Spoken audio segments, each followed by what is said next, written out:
आज की मेरी वीडियो है कि इंसान के जो ज़िंदगी है वो नक्षत्रों के ऊपर या कर्मों के ऊपर निर्भर करती है। सब लोग आपस में कहते हैं मेरी ज़िंदगी बहुत ख़राब चल रही है, मैं बहुत परेशान हूँ, आजकल के मेरे ग्रह बहुत बुरे हैं, नक्षत्र अच्छे नहीं हैं, दिशा अच्छी नहीं है। पर ये सब कुछ गलत है, क्योंकि महाभारत की कथा कुछ और ही कहती है।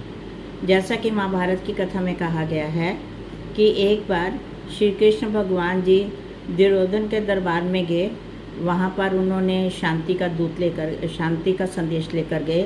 तो दुर्योधन जी ने उनका कोई आदर सत्कार नहीं किया, उन्होंने बल्कि उनका अपमान किया, जिसे देखकर कृष्ण भगवान समझ गए कि महाभारत का युद्ध जो है वो ज़रूरी है करना। इसलिए वो जो दिशा थी वो महाभारत युद्ध की तरफ हो गई। तो वो वापस चले गए।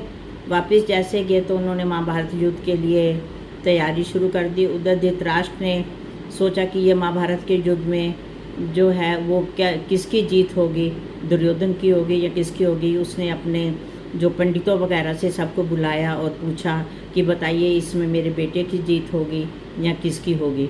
तो पंडितों ने जो जितने भी थे उन्होंने पूरे ग्रहों का जो है वो स्टडी की, नक्षत्रों को देखा और दिशाओं का अध्ययन किया।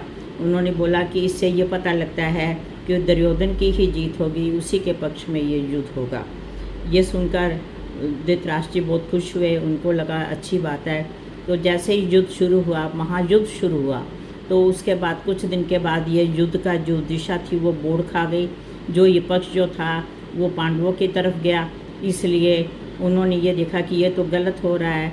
इसलिए उन्होंने अपने जो पंडितों जी थे जिनसे उनसे पूछा था, उनको दोबारा बुलाया गया और कहा गया कि ये जो काम है ये सब उल्टा हो रहा है, जो युद्ध जो है वो दूसरी दिशा की तरफ जा रहा है, इनकी जीत नहीं है। आपने ये क्या बोला, देखिए क्या हुआ है।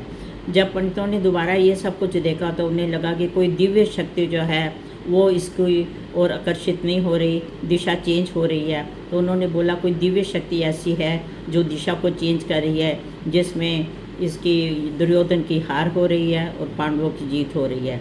तो उसमें से एक महायोद्धा जो था वो बोला, कहते हैं आपको मालूम नहीं है, जो दूसरी पार्टी है उसकी तरफ जो है वो कृष्ण भगवान खड़े हैं। जिनके साथ भगवान जी होते हैं उनकी हार कभी नहीं होती, क्योंकि वो सत्य और धर्म का रास्ता अपनाते हैं। इसलिए इसको आप कभी भी जो है वो नहीं मोड़ सकते, इसको उल्टा नहीं कर सकते। इसमें हार जो है वो उन्हीं की होगी, ना कि तुम्हारी होगी।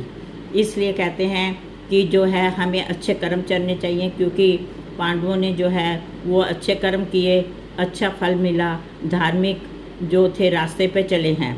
इससे ये कथा से हमें ये शिक्षा मिलती है कि हमें हमेशा धर्म का मार्ग अपनाना चाहिए। धर्म के अपनाने से ही जो है भगवान साथ देता है। भगवान जो है हमेशा सत्य का साथ देता है, किसी और का नहीं। यदि भगवान हमारे साथ हैं, हमारा जो रिमोट कंट्रोल है ज़िंदगी का वो प्रभु के हाथ में है।